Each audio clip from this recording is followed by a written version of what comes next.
नमस्कार. आज आपण बघूया गुलाबी रंगाचे रोज सिरप मोदक.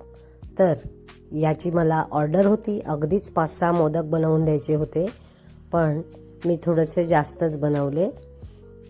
जास्त म्हणजे 1-2-3 जास्त बनवले.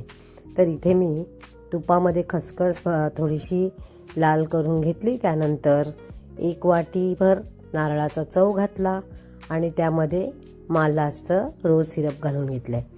हे सर्व छान परतवून घेतलं आहे. यावर मी कुठच्याही प्रकारची साखर किंवा गुलकंद घातलेला नाही आहे. आणि ते बाजूला ठेवून आता आपण वरच्या कवरसाठी म्हणजे उकड काढून घेऊया.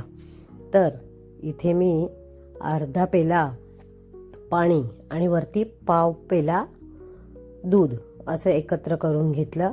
त्यामध्ये चवीपुरतं मीठ आणि तूप हे सर्व घालून छान ढवळून घेतलं आणि उकळी आल्यावर त्यामध्ये 1 पेलाभर पीठ घालून घेतलं आहे तांदळाचं. आणि हे सर्व उकड आता छान मी एकसारखी करून घेते आहे. आता तोपर्यंत तुम्ही लाईक शेअर करायला विसरू नका.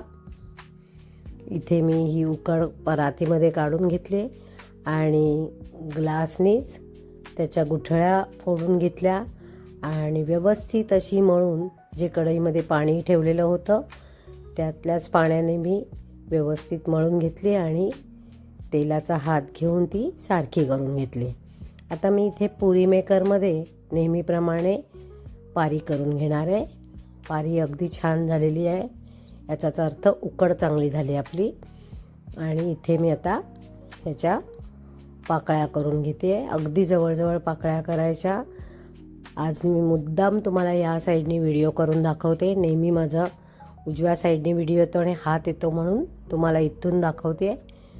व्यवस्थित असा 2 ते 3 चमचे भरून चव भरून घ्यायचा आहे आणि आपण एक साईडनीच मोदक असा फिरवून करायचा.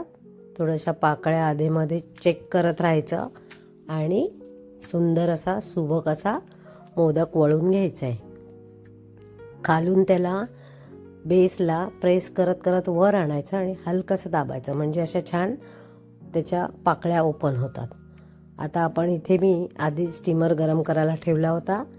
यात मी हे मोदक वाफवायला ठेवते. एक साधारण 5 ते 7 मिनिटात याची वाफ काढून घ्यायची आहे छानपैकी. हे पहा, आपले रोज मोदक तयार आहेत. कसे वाटले सांगायला विसरू नका. लाईक शेअर सबस्क्राईब करा. आता मी इथेच थांबते. पुन्हा भेटूया उद्याच्या भागात. तोपर्यंत पाहत रहा मानसीज कुकिंग स्टोरीज. धन्यवाद.